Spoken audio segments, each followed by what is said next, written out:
La famille de Yazin a déplacé de l'Irak à Angleterre quand il était un jeune garçon. Yazin ne voulait pas quitter sa maison à Samarra, mais son père a dit qu'il était le mieux pour la famille parce qu'il n'était pas sûr d'y vivre plus et il voulait que son fils grandisse dans un pays qui acceptait de toutes les personnes. Le père de Yazin dit à son fils que l'Angleterre était un pays multiculturel où les gens vivaient et travaillaient ensemble, indépendamment de la race ou les croyances religieuses. Bien que Yazin n'était pas heureux de quitter l'Irak, il a rapidement réglé dans sa nouvelle vie dans une grande ville appelée Londres. Londres était très excitant avec ses grands bâtiments et musées, et Yazin a particulièrement aimé le London Planetarium et le Grand Tamise, avec tous ses vieux ponts. Yazin a même fait des amis avec un garçon qui vivait à côté appelé André. Tout l'été André et Yazin a joué dans le parc ou est allé au zoo avec la maman de André. André a partagé ses jouets et ses bandes dessinées avec Yazin et lui dit tout sur ses héros préférés.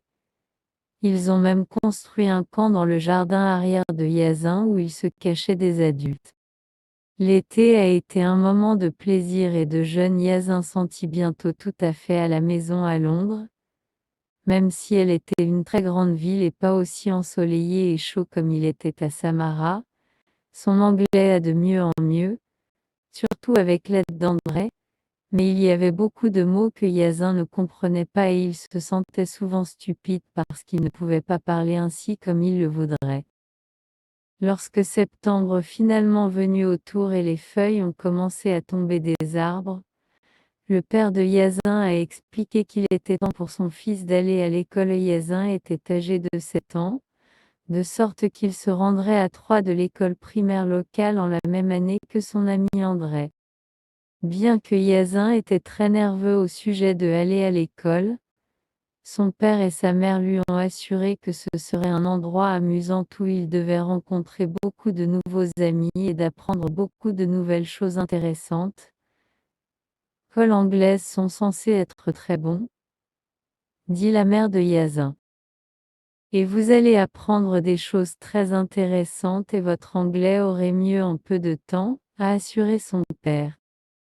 Yazin n'était pas convaincu, mais quand André a frappé à la porte ce matin avec un grand sourire sur son visage en disant combien amusant que ça allait être à l'école, Yazin se sentait beaucoup mieux parce qu'il fait confiance à son ami. Les deux garçons ont bavardé tout le chemin vers les portes de l'école. André dit Yazin sur l'air de jeu et qui était le meilleur professeur et ce que les garçons étaient les filles les plus amusantes et qu'elle était assez et comment ils ont souvent servi de la crème dessert à midi. Yazin ne savait pas ce que la crème était, mais André avait l'air très excité à ce sujet afin Yazin pensait qu'il doit très bon goût. Mais quand les garçons sont arrivés à leur classe, les choses ne vont pas comme Yazin imaginait qu'il le ferait. Le professeur a dit à André de prendre un siège à l'avant de la classe. Comme elle introduit Yazin au reste des enfants, il n'a pas aimé debout devant de la classe et un garçon a crié qu'il était un étranger malodorant. Les garçons et les filles ont tous ri. Et puis un autre garçon se moquait de l'accent de Yazin quand il a été demandé de dire son nom et d'où il venait. Je ne peux pas le comprendre, mademoiselle.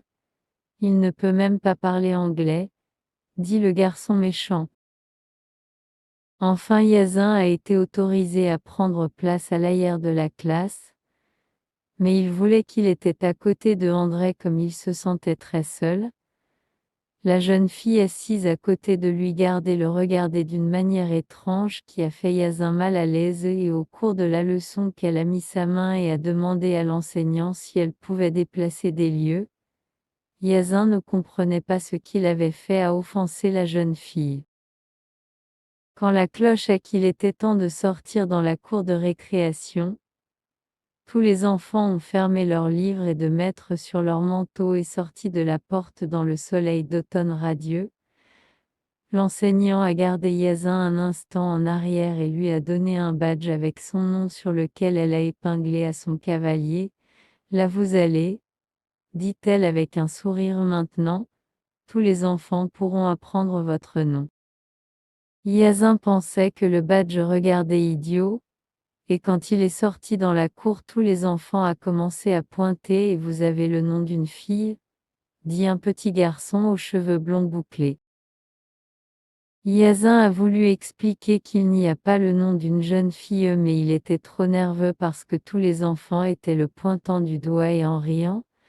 Lorsque Hyacinthe a nerveuse son anglais était pas très bon et les mots ont obtenu toujours coincés dans sa gorge. Il était très triste et voulait courir sur le terrain de jeu à sa mère et son père et ne jamais revenir à l'école, mais comme il était sur le point de courir, il entendit une voix familière.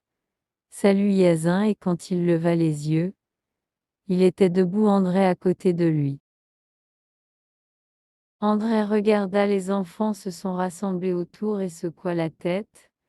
Quel est le problème avec vous beaucoup il a demandé. Je dis à mon ami Hyacinthe que l'école était amusant. Pourquoi êtes-vous ruiné pour lui?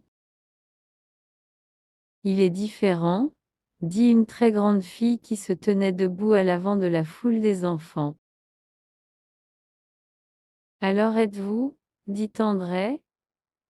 Vous êtes la plus grande fille toute l'école et vous ne l'aimez pas quand les gens se moquent de vous? Vous faire?